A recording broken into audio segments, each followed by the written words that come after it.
අයියෝ ඉක්මනට එනවකෝ අනේ. ළමයා චුට්ටක් බලා ගන්නකො උදේ පාන්දර මොනවද ඔය කරන්නේ? ඕනි වැඩක් නෙමෙයිනේ කරන්නේ. මට වැඩ ගොඩාක් තියෙනවා.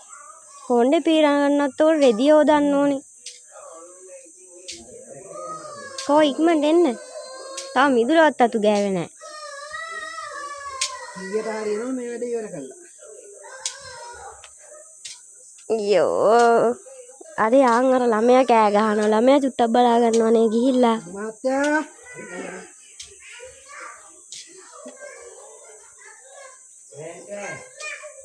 තව කෑවෙත් නැහනේ.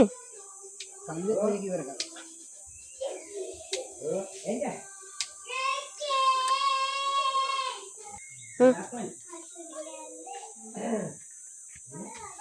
කීයා? අපට ගාලා. මොකද? ඔයාලට බෑද කවන්න බස්සට. අනේ මට වෙන වැඩ නැහනේ. අර තව දරුවටවත් කවල ඉවර නැහැ. ඒකත් වැඩක් තමයි. දරුවට කවන්න ඕනේ. ඔයාට කවන්න මොකෝ බබාද? බබා තමයි. බත් කව ඉන්න මට වෙන වැඩ නැහැ. බබා තමයි බස්සට කවන්න බැරි කවන්නේ. අනේ මේ ටක් ගාලා එන්නනේ ඕක ඉවර කළා.